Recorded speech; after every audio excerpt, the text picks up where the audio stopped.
Summer in the village was always my favorite time of year. Warm evenings, peaceful landscapes, the scent of freshly cut grass, everything created an atmosphere of serenity and contentment that I cherished until the day's end. I lived there with my grandmother and grandfather, who were like parents to me. Every evening I walked along familiar paths, relishing the simplicity and tranquility of village life. But on that night, when everything changed, my world of safety and comfort crumbled in an instant. It all began with a strange sound piercing the silence of the night. It was a cat's cry, but not like any I had heard before. It was eerie and unnatural, as if the cat was crying out in pain and terror. I woke up to the sound, and as I tried to fall back asleep, I realized it would not leave me in peace. I decided to go outside, hoping it was just some odd cat behavior. The night was bright, and the moon shone, so that even in complete darkness, details were discernible. I slowly stepped out of the house, and following the sound, headed toward the edge of the village. There, among the overgrown weeds and old buildings, I noticed something strange. It was first a shadow, and I thought it was just a trick of moonlight, but as my eyes adjusted to the darkness, I saw it. The creature stood several meters away, towering at nearly 3 meters tall. It resembled a human, but its limbs were unnaturally elongated and twisted, like a marionette controlled by some malevolent force. Its eyes were huge, round, and glowing like a cat's, reflecting the moonlight with a malevolent gleam. My heart froze in terror, and I stood paralyzed. The creature, noticing me, moved toward my house. I watched as it broke into the house where my grandmother and grandfather were.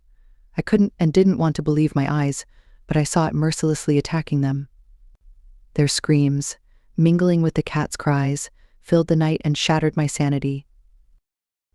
Gathering the last of my strength, I ran into the forest, not caring about the path or direction. The creature pursued me, and its footsteps, loud and ominous, echoed through the woods. I screamed with all my might, but every scream seemed only to fuel its hatred. My fear was boundless, and my legs betrayed me. I ran and ran until I finally reached a small stream and hid in its waters, hoping to mask my scent. My screams must have attracted the villagers' attention. I saw them running out of their homes, rushing to help, but to me it was just another part of the nightmare, as the creature, realizing I had vanished, turned its attention to them. I witnessed it dealing with those who tried to help me, and their screams mixed with the moonlight and the forest's rustling. Suddenly, I felt I had escaped, and relying only on luck, ran out of the forest. I fled to the city, far from the place where it all began. I got a job and tried to start a new life, but every evening as darkness fell, I heard that dreadful howl in the distance. At first, it was just a sound I could ignore, but with each passing night, it grew closer and closer and closer. It haunted me like a shadow, turning my life into a perpetual state of fear. In every new city, in every new home, as soon as night fell, I heard that howl. It was not just a sound, it was a signal, a reminder that I hadn't escaped that shadow that once pursued me in the forest. I changed cities one after another, hoping that in each new place I could find peace, but every night brought a new horror. 5 years have passed, and I have completely lost hope for a normal life. Each night was filled with fear, and every new city became just a temporary refuge. In this endless flight, I lost myself and almost lost my human nature.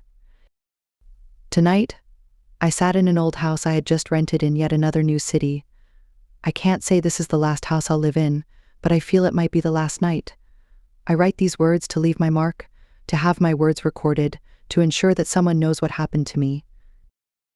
I bid farewell to those who have read this story. I leave you these words as the final stroke of my life, as the last moment of human freedom before the darkness consumes me completely. The shadows I left behind still pursue me, and I know that tonight they will seek me out again. They will not leave me in peace, and I am doomed to eternal flight from the shadow that has destroyed my past and chases my future. Goodbye.